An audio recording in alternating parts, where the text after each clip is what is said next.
चाहे कुछ भी हो, मैं सच्चाई को देखता हूं, मुझे और किसी चीज में इंटरेस्ट नहीं है, मैं सच्चाई बोलता हूं। राजनीति में यह फैशनेबल बात नहीं है, मगर यह बात मेरे खून में है, मैं और कोई रास्ता निकाल ही नहीं सकता हूं। तो मेरा काम यह है, यह मेरी तपस्या है, जीवन की तपस्या है, उसको मैं करता जाऊंगा। चाहे मुझे डिस्क्वालीफाई करें, मारे पीटे जेल में डाले, मुझे कोई फर्क नहीं पड़ता, मुझे अपनी तपस्या करनी है। इस देश ने मुझे सब कुछ दिया है। शांत हो जाइए। इस देश ने मुझे सब कुछ दिया है, प्यार दिया है, इज्जत दी है, इसलिए मैं ये करता हूं। Supriya sir, Rahul sir, BJP के जो लीडर्स आप पे अटैक कर रहे हैं उस पर आप क्या कहेंगे? और इसके अलावा वायनाड, वहां पर जब से खबर गई है वहां पे लोग बहुत डिसबिलीफ में हैं, प्रोटेस्ट भी इरप्ट हो रहा है, आप अपनी कॉन्स्टिट्यूएंसी के लोगों को क्या कहना चाहेंगे? नहीं, मैंने सोचा है कि मैं अपनी, देखिए मैंने कॉन्स्टिट्यूएंसी में भी बोला कि वायनाड के लोगों के साथ मेरा पारिवारिक रिश्ता है, फैमिली प्यार का रिश्ता है। तो मैंने सोचा कि मैं वायनाड के लोगों के लिए अपनी एक चिट्ठी लिखूं उनके लिए कि मेरे दिल में उनके लिए क्या है, तो वो तो मैं रिजॉल्व कर दूंगा। उनका, देखिए बीजेपी के नेताओं का काम यही है। देखिए वो सब नरेंद्र मोदी जी से डरते हैं, कारण आप जानते हो। नरेंद्र मोदी जी ने कहा कि देखिए ध्यान हटाना है, वो सब जानते हैं अदानी जी और नरेंद्र मोदी जी का रिश्ता, सारे के सारे जानते हैं क्या रिश्ता है, सब जानते हैं, मगर डरते हैं। तो अगर नरेंद्र मोदी जी ने उनसे कहा कि भैया ध्यान उधर करो, ध्यान उधर करेंगे। मगर सवाल यही है 20,000 करोड़ रुपए किसका है? हाँ जैनेंद्र राहुल जी, पूरी कांग्रेस पार्टी, सर पूरी कांग्रेस पार्टी ये कह रही है कि आप चाहे वो गुजरात की कोर्ट ने आपको सजा सुनाई या आपका निलंबन हुआ, ये सब कुछ केंद्र सरकार प्रधानमंत्री के इशारे पर हो रहा है। लेकिन बीजेपी कह रही है कि कानून ने अपना काम किया है। तो जो ये दलील है कि कानून ने आपको सजा दी है और उसी की वजह से आपका निलंबन भी हुआ है, इस पर आप क्या कहेंगे? देखिए लीगल मैटर है, पर ये हुआ है। लीगल मैटर है, मैं हिंदुस्तान के लीगल सिस्टम को रिस्पेक्ट करता हूं, मैं लीगल मैटर पे इस प्रेस कॉन्फ्रेंस में बात नहीं करना चाहता हूं। हाँ संजीव, अगर आपके लीगल सवाल होंगे तो आप हमारी लीगल टीम से पूछ लीजिए। Sanjeev 1 minute. Sanjeev,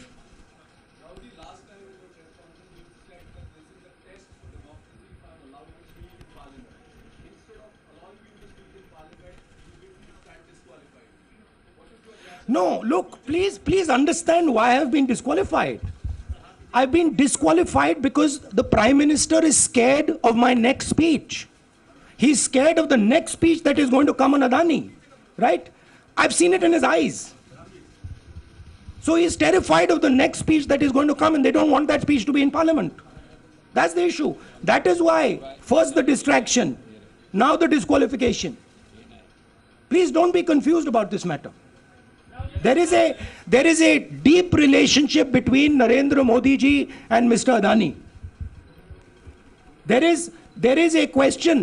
20,000 crore rupees have suddenly arrived in Mr. Adani's shell companies. Where has this money come from? Whose money is it? It is, some of these companies are defense companies. Why is the defense ministry not asking this question? Why is the defense ministry not asking the question? But please explain to us, whose money is this that is being spent on our drone development, that is being spent on our missile development, that is being spent on our ordnance production? Why is the defense ministry not asking this question? हाँ मंजरी please, एक minute मंजरी।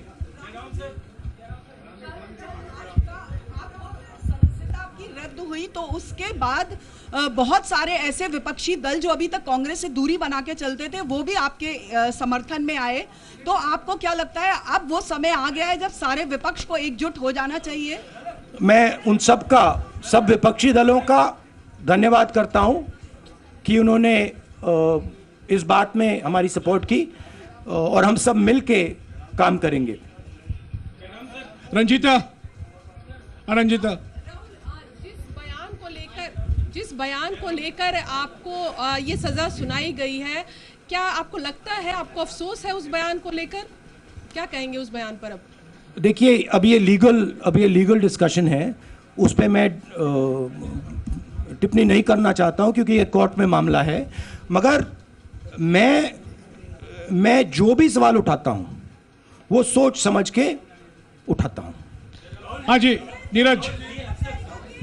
राहुल जी, अभी कुछ ही दिन पहले लक्षद्वीप के सांसद मोहम्मद फैजल की सदस्यता गई थी और बाद में हाईकोर्ट ने स्टे कर दिया था। अभी उनकी मेंबरशिप रीइंस्टेट नहीं हुई है। देखिए, सुन लीजिए। हाँ। राहुल जी सुन लीजिए, अभी उनकी सदस्यता रीइंस्टेट नहीं है, लेकिन चुनाव आयोग ने चुनाव की घोषणा करने के बाद उसे रोक दिया था। अगर ऊपरी अदालत से आपको स्टे मिलता है तो आपको उम्मीद है कि लोकसभा स्पीकर भी आपकी सदस्यता को बहाल कर देंगे? मुझे उम्मीद में कोई इंटरेस्ट ही नहीं है। चाहे मुझे सदस्यता मिले ना मिले, मैं अपना काम करूंगा। अगर ये मुझे परमानेंटली डिस्क्वालीफाई कर दें तो भी मैं अपना काम करूंगा। अगर मुझे रीइंस्टेट कर दें तो भी मैं अपना काम करूंगा। मुझे कोई फर्क नहीं पड़ता मैं पार्लियामेंट के अंदर हूं या बाहर हूं, कहां हूं। मैंने आपसे कहा मुझे अपनी तपस्या करनी है, मैं उसको करके दिखाऊंगा। आपके लिए नहीं, अपने लिए। रवि, एक मिनट रमन। हाँ। एक मिनट रमन।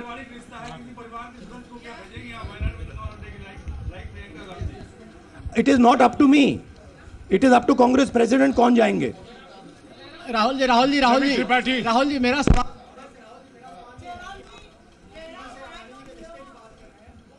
आपके यहाँ बैठे हैं। हाँ। दोनों मुख्यमंत्रियों का भी अडानी जी से रिश्ता है, उनके साथ लेन देन का मामला, उसका कहा जाए धंधे का मामला है। लेकिन क्या धंधे का मामला क्या बात कर रहे हैं? ये धंधा रोकेंगे ये लोग? जिनके पास जो भी स्टेट का उनके साथ नाता है, जो भी बिजनेस चल रहा है, वो बिजनेस रोका जाएगा क्या? देखिए, सिंपल सी बात है, आप डिस्ट्रैक्ट करने की कोशिश मत कीजिए। 20,000 करोड़ रुपए अदानी जी की शेल कंपनीज में कहां से आए? आप इंक्वायरी कीजिए। अगर बात निकली कि हमारे चीफ मिनिस्टर का पैसा है तो इनको जेल में डाल दीजिए। अगर बात निकली तो किसी और का पैसा है तो उसको जेल में डालिए। हाँ Siddharth sir, Rahul sir, please Rahul madam, sir. एक मिनट। मैडम आप लोकतंत्र को समझिए। ये जो पैनिक रिएक्शन इन्होंने किया है नरेंद्र मोदी जी ने, इससे सबसे ज्यादा फायदा मिलेगा विपक्ष को। ये इन्होंने हमें हथियार पकड़ा दिया है। ये आप बात समझिए। ये मोदी जी पैनिक में आ गए कि बात निकल जाएगी, ये 20,000 करोड़ रुपए किसके हैं, डर गए, घबरा गए। इन्होंने पूरा सीक्वेंस शुरू कर दिया। ये विपक्ष को सबसे बड़ा इन्होंने हथियार दिया है। राहुल जी, क्योंकि जनता के माइंड में अब एक सवाल आ गया है कि जनता जानती है कि अदानी जी भ्रष्ट व्यक्ति है।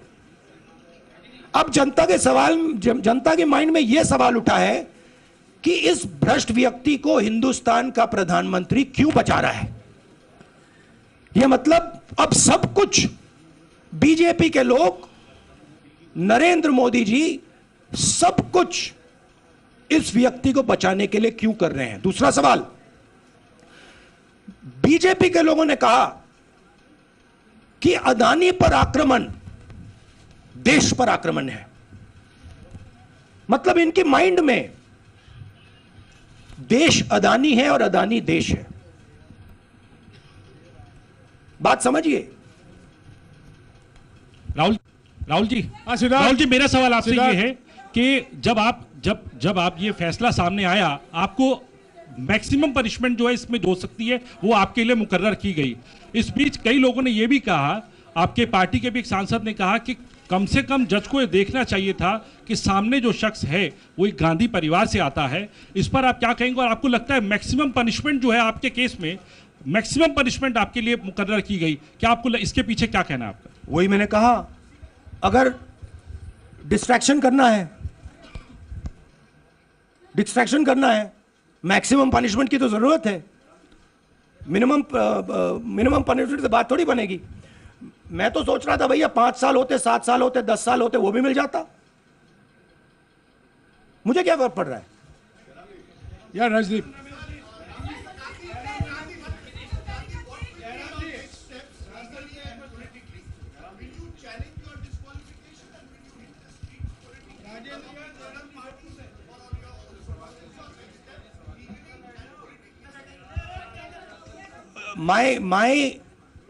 I have only one step, and that step is to fight for the truth in this country and to defend the democratic nature of this country that is under. Please let me finish, Rajdeep. Unless you want to answer it for me. You do that also sometimes. Yeah. So my job, as I see it, is to defend the democratic nature of this country. And I will do whatever I have to do, to defend the democratic nature of this country. What does that mean? That means defending the institutions of this country. That means defending the voice of the poor people of this country. That means telling the people of this country the truth about people like Mr. Adani, who are basically exploiting the relationship they have with the Prime Minister. Yeah, Pallavi. Please, 1 second. Let's go. Look, see, these are legal matters. It makes me no difference. I told them, it makes me no difference if I'm disqualified, not qualified, whatever. It makes me no difference. Disqualify me for life. Put me inside jail. I will keep going. I will not stop. Mr. Gandhi, Yeah, Mr. Pallavi. Gandhi, two things here. One, are you worried or apprehensive about the political relevance of, say, the opposition and the Congress Do I look party worried to post? you? One. Second, Do I look worried to you? I'm excited. I'm happy that these people have given me the best gift they could give me. And second, Mr. Gandhi, is that BJP's reaction since yesterday is that if you hadn't torn the ordinance then perhaps you wouldn't be facing the law today. Your response to that? My response to that is that when somebody is guilty of something, they want to distract everybody's attention. Right? If you catch a thief, the first thing he says is, I didn't do it. The second thing he says, look there, look there, look there, look there. Right? That's what the BJP is doing. We have caught 20,000 crore rupees entering Mr. Adani's companies. Nobody knows whose money that is. That money cannot be Mr. Adani's money. He does not generate this type of money.